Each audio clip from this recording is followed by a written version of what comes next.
I've been struggling a lot lately with my creativity and going through some serious burnout. So today I want to talk about some of the things I'm doing to try to correct these problems, things that might be affecting some of you also. Let's get into it. Whether we like it or not, our lives are pretty much dominated by social media and the internet. There's obvious benefits to these things, but there are also reasons why they can be more harmful than good. For example, someone who makes internet content constantly sees other creators who are putting out incredible work. And then we look at ourselves and ask why we aren't doing as well as they are. On Instagram, we compare pictures of everything: cars, houses, jewelry, clothes, wives, husbands. Nothing's off limits to compare. And this leads me to my first major issue. This is comparing ourselves to everyone else. Listen, there's nothing worse than comparing yourself to someone else. They could be naturally good at it. They could have sponsors or a whole team helping them. You really can't say what the circumstances are, so there's zero reason to make a comparison. The worst part about doing it on the internet, as opposed to comparing ourselves to our friends, is the sheer volume of comparisons we do every moment. But also online, you have no idea the background of the person you're looking up to. So they might have been doing what they're doing for 15 years, or they may have gotten good and removed all of their old content. So all you can see now is amazing new stuff. So there's always this lens of perfection that we're looking through when we see things on social media. People are picking and choosing the best moments of their life and editing them so that you can see them. It's nothing new, but it's something you have to mention because even if it's obvious, we don't always acknowledge that that's happening. You never win the comparison game. There will always be someone out there that's better than you. And I definitely struggle with this. I watch a handful of creators on YouTube and nothing they put out makes me feel bad about my own work, only inspired and motivated. And then there are other people putting out content that really makes me doubt myself. But I haven't been able to figure out why some evoke this response in me and some don't. My solution for now is pretty much just limiting how much I'm browsing around on YouTube. I watch the select few that keep me motivated and keep me updated, and I stick to those. And when I watch too many videos, that's when I start feeling uninspired and small compared to the niche that I'm in. And the second thing that's been getting to me lately, which is really the main topic of this video, is what can be described as perfectionism, also known as being held back by fear of being judged, of getting something wrong. I think that's the main thing driving it. And you might have gotten a compliment from someone in the past saying that you were a perfectionist because they thought you did really good work. Maybe they thought you didn't rush through a project, you made sure that you were doing it well. But at the same time, it has other connotations that I don't think make it a positive if you include those in the definition. I've always had an eye for detail, and I've always liked making things as good as I could possibly make them. Since I was little, I loved art and creating things, but over time as I got older, especially in high school, I became a lot more critical of my own work and myself. I'm sure a lot of people can relate to that. If you're thinking of a big new idea, you'd rather wait until it's 100% ironed out in your own head before you let anyone know what you're planning, or maybe you don't start something that you want to because you think you don't know enough about it. It's that last 5% that kills you. You're like a Premiere Pro export. Either you're stuck at 95% forever, or you give up and fail the export right at the start. I don't think perfectionism is a compliment. There's a difference between being detail-oriented, wanting to do the best job you can, and then there's waiting forever to start, finish, or maybe never even starting at all because you can't possibly live with a failed attempt. I'm not saying you should stop caring and just finish what you start, even if it's gonna turn out terribly. What I'm saying is most people aren't experts at something, so they shouldn't be trying to create something that's perfect. They aren't there yet, maybe skill-wise or having the right resources. The best advice I've heard is to start before you're ready. You don't have to be 100% ready before you start. You think Elon Musk expected his first car to be the best that he could ever create? You think he expected his first rocket to carry people to Mars? No. He knew he had hard work to do and he would eventually get there. So you take steps in the right direction until what you are doing is up to your own standards.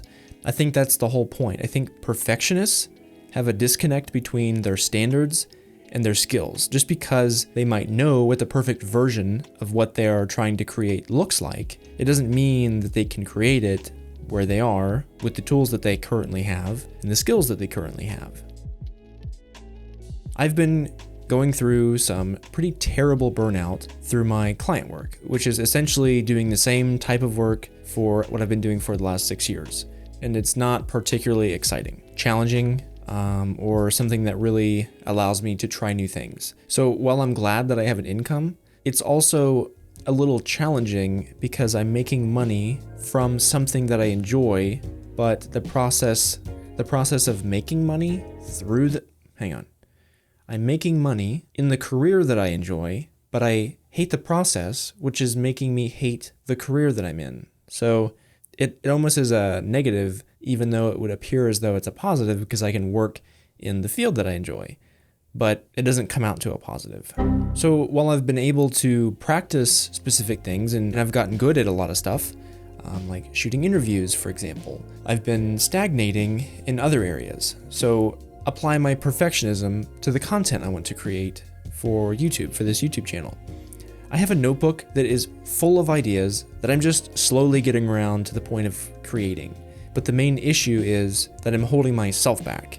I think about how good I should be at creating what I want to create, and I end up just hesitating. I'm not the best at talking to the camera because it's not something that I've practiced in a long time. Just because I'm familiar with filmmaking doesn't mean I'm good at being interesting on camera. Sometimes I think, oh, that's a really good idea for a video, but I should wait until I get a little better at this before I make that video. What? How much sense does that make? How can you get better at something if you don't practice? Creating YouTube videos isn't something that you can flush out in the dark. You have to just accept that you'll get better and focus on improving. This niche is very different than the corporate video market. It requires a whole different set of skills. Maybe you have a hard time devoting hours and money to this because for the longest time, YouTube was seen as a place where people upload silly videos, not a place to grow a business or a career. So even though today millions of dollars are made by entrepreneurs and content creators, there's still a stigma that you should focus on your real job because this is just for fun. But this thing takes just as much work as any other career. Hours spent studying, shooting, editing, analyzing, researching, and if you're determined, it can grow into something great. Most of my skills translate from the client work that I do, but some don't. So while I thought, or at least hoped, that everything would be easy, my creativity is pretty much dead, appearing in sad TV ads with Sarah McLachlan. So that's something I need to work on, getting my creativity back. But that doesn't just happen instantly. And especially on this platform, you have to learn what kind of content you want to create and be committed to. If you're doing client work where it's always consistent with no variation or creativity, you'll fall into a routine where you don't try new things. Being creative isn't something I've practiced lately, so it's not going to be something that's easy to get back into. It's a good idea to occasionally stop analyzing the competition. As good as it is to get inspiration and see the space you're working in, you can quickly lose sight of that focus on where you are right now and how much work it's going to take to get where you want to be. One moment you're inspired and motivated, and the next you've given up all hope researching how much your camera will sell for used. And when you're trying to make significant progress doing something, sometimes the details aren't important. So it's good to know when to focus on the small things, like when they actually matter. If you haven't grown past a small following on YouTube, if that's something you want to do, you probably don't need to stress about things like branding. Just look at the subscriber count on my channel. How beneficial would it be for me to spend a few days creating logos, intros, transitions? It would be a complete waste of time. And the thing that would help me out more would be to just put out as much good content as I can. Your first followers are going to be attracted to you because of your personality and uniqueness, rather than your color scheme or your intro. All those cool things can come later, and they should, because most of the time they change anyway when you refine your style later down the road. So what can we do about this thing called perfectionism? Well, I think it comes down to changing the way you think about your successes and your failures. I'm trying to take it one step at a time and one project at a time.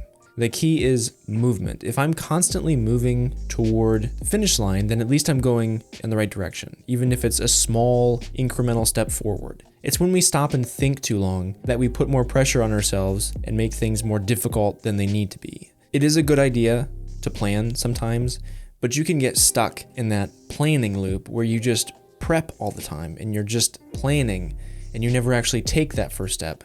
You can do planning forever, but until you make one move forward in the right direction, you really haven't done anything. And it's really not something that can be fixed overnight, but it's something that can get better each day. And I know that making a video about this topic would help me. So I am, and I did. I actually planned this video months ago. Just recently, I had realized I had done all this planning and I had just moved over it to try something different. And that was literally the exact opposite of what the point of this video is. So I definitely had to make this video. It's as much for me as it is for you. I think the best thing you can do is only compare yourself and your work to who you were and what you did yesterday, not what someone else did today. That's all I've got. If you're now a detail-oriented person and a perfectionist no more, hit that like button.